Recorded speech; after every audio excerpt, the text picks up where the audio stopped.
Hey guys, we are stuck at home and there's a good chance you are too.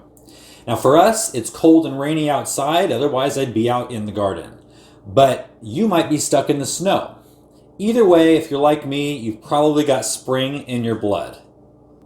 I've got a cheap, easy, and delicious project for you. And if you find yourself a teacher of a brand new impromptu homeschool, this is a fun and educational project for your stir-crazy students. So, grab the kids, because today we're growing microgreens.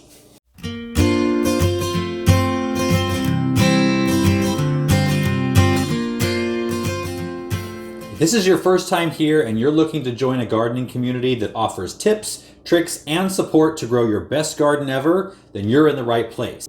Join us by hitting the subscribe button and the bell icon so you get notified every time we upload a new video. Let's get started. So today we are growing microgreens and we're going to grow them two ways. Number one, we're going to grow them the traditional way in soil. And if you stick around to the end of the video, we're going to show you how to grow them without soil, which is an even better project for the kids because there's literally no mess. And all of this is using materials you probably already have at home. I started these alfalfa microgreens about a week ago today, actually. And so they're almost there. There's still some seeds on top, which make them look a little bit brown.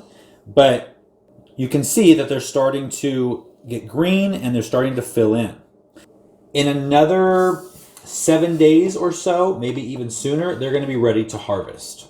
Now, the great thing about microgreens is they do not need a lot of sunlight and they don't need drainage. So you can grow them in pretty much anything. Really? Really. So this container here, we do not have holes in the bottom. This is a teacup. We do not have holes in the bottom. And this is a way to grow it without soil that we're going to show you if you stick around to the end. Let's get started on the soil. Which one do you want to do? Actually, let's do this one first. We're going to do it half and half. Okay. Now, I'm going to put 2 links down below of places where you can get microgreen seeds. And really the only difference between microgreen seeds and regular seeds is you get more of them because we're going to plant them very thickly. Okay. Because we're going to harvest them when they're not much bigger than that. Okay. So we don't need a lot of room for each plant to grow. Okay. Now, most seeds do not like sunlight. Really? I thought like they grew up to the sun. They do after they germinate, but before they germinate, they want to be in darkness. And generally that's covering them with soil. Okay. But microgreens, we're not going to do that. So we are going to cut a piece of cardboard the same size as the top of your container. Okay. And that's going to cover the seeds. So what we're going to do here is we're going to take 2 different kinds of seeds. Now, you want to spread them evenly and thickly. And so I use just an old spice container as a shaker.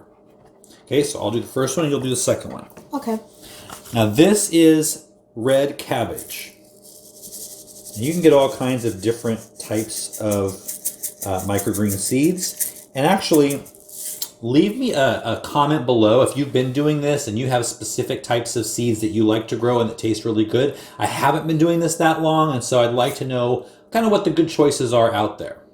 So I'm just going to go to the halfway point, and we want them to be pretty even, but also very thick.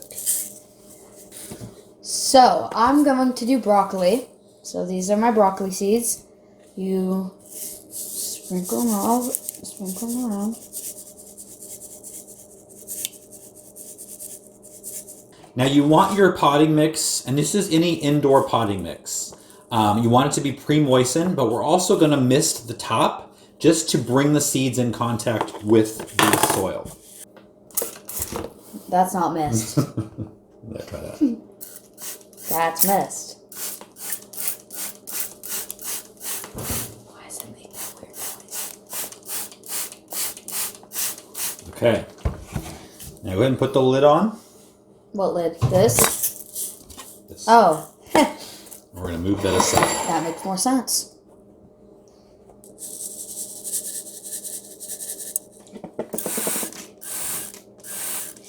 Perfect.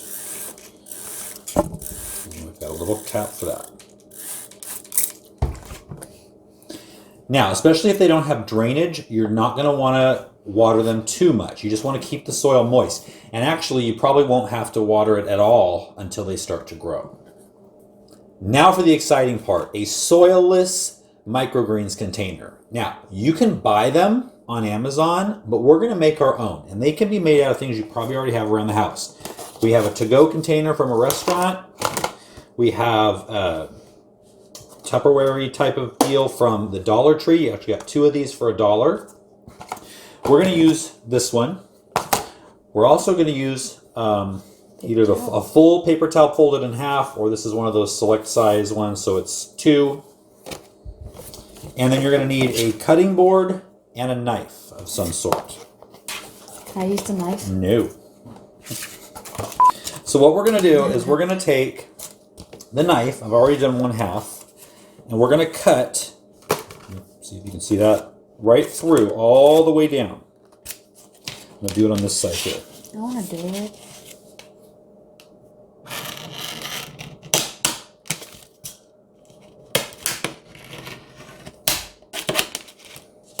Okay.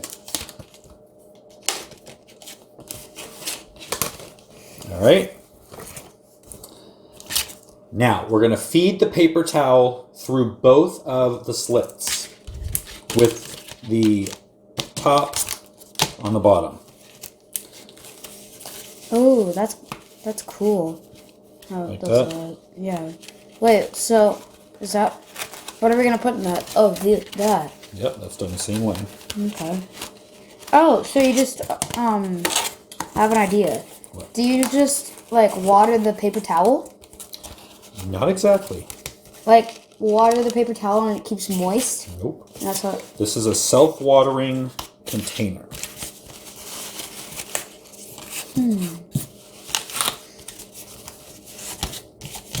Okay, so now you've got it like this. Now what we're going to do is we're going to take some water. We're going to fill this about halfway. You go ahead. We're going to fold these down and put it on top like that. Wow. Now, see what's happening? Yeah, it's like a battle. It's the capillary action is pulling it in. Now that's going to keep it moist all the way through to when they're almost ready to harvest. So we're going to be putting arugula sprouts in this one. You want to do it? Yeah. Okay. Okay. This is going to be really easy to see how thick you do it, and make sure you get it real even all the way Do across. I have to do it thick? Yeah, Or so it's the same as before. Start on this side and then go back. There you go.